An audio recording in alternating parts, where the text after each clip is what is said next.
Today is for the people everyone thinks are fine, the ones who always manage, the ones nobody worries about. Because somewhere along the way, being strong stopped meaning you are okay and started meaning nobody checks. In the next few minutes, I want to tell you why those times feel the way they do. In very simple terms, so you can stop blaming yourself for them. And I want to give you one small thing to do that might be the most useful thing you can do this week.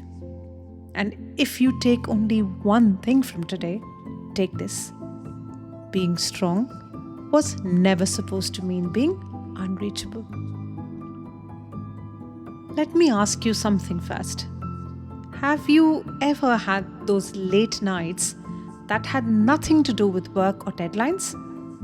The nights when your shoulders feel so heavy that you just crash onto the bed and lie there, not sleeping, not really thinking about anything, just lying there feeling like the whole world has decided to come at you at once. Nothing is going right. Everything you touch goes wrong somewhere. Even time seems to be working against you. And then there is the quiet path underneath it. You want to tell someone, you almost do. You pick up the phone or you open your mouth and then you stop. Because you're afraid of how it will sound, afraid of being judged. So you say nothing and you carry it upstairs with you again. I have felt like this so many times. People would tell me to get a hold of myself. My mother would always say, "You're strong." And I know she meant it kindly, she did. But here is what I've learnt about being the strong one.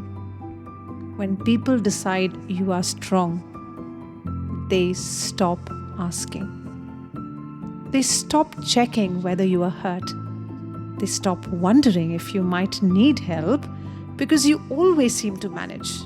And so, you're left alone with it every night, still trying to hold it all together. And that is what those nights feel like.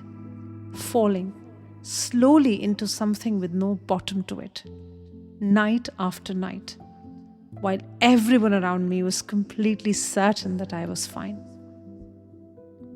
So, why do those nights feel the way they do, friends? Let me tell you what is actually happening on a night like that. Because none of it is a fault in you. So, here is the first thing.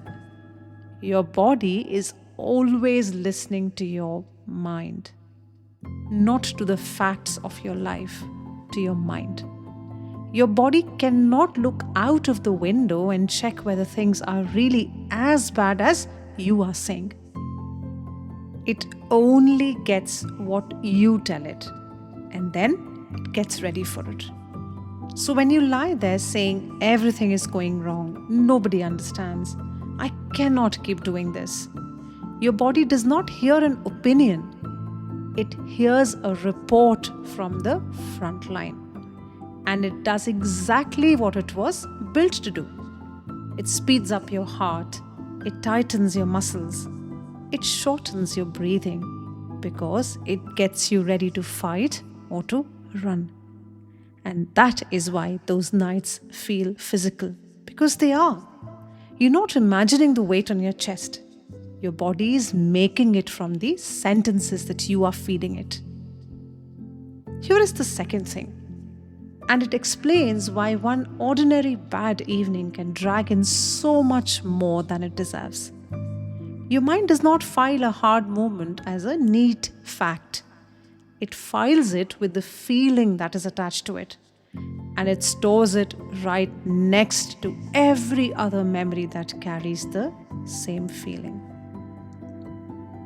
So, when tonight's helplessness turns up, it does not come alone. It pulls the thread. And every other time you felt this way comes with it. The old disappointments, the times that you were let down, the times you asked for help and did not get it. And that's why a fairly normal day can end with you feeling like your entire life is against you. And you're not being dramatic, you're just being flooded. And here is the third thing, which I think is the most important one. Once your mind decides on a story, it goes looking for proof. So tonight's story is, everyone is out to get me, nothing ever works, I'm completely on my own. And your mind, honestly trying to be helpful, starts collecting the evidence. A short reply from this morning, a plan that fell through, the person who never called back. And what it quietly leaves out is everything else that does not fit. Maybe a colleague who was kind, the friend who checked in last week, or perhaps the few things that went perfectly well today. And not because you're being unfair, but because a tired mind stops gathering evidence and starts building a case. So it genuinely looks like the world is against you. The feeling is real. But it was put together out of half the story. Which brings me back to being the strong one. Because there's one more sentence in all of this, and I think it is the one running underneath everything else. I have to hold this on my own. You did not decide that in a single moment. It was built slowly, out of every time you managed without help. Every time somebody said you're strong, every time you swallowed the truth because you did not want to be a burden to anyone. And now, your body treats it as a standing instruction. Hold it alone every night. But it's just a sentence. It's not a fact. And sentences can be answered. Not with a lie, not by pretending that you feel fine. Just with something truer than the one you've been carrying. So, here is your one small thing for today, friends. I call it answer you never give. So think about the last time somebody asked how you were. You said, fine, or good, or busy, but all right. We all do it. It is automatic. Now quietly to yourself, give the other answer. The one you did not give. Not a long story. 2 or 3 honest sentences about how you actually are. In the simplest words you have. If you have a paper near you, write them down. If not, just say them in your head slowly. Now notice what you feel as you say it. Because for some of us, it's embarrassment.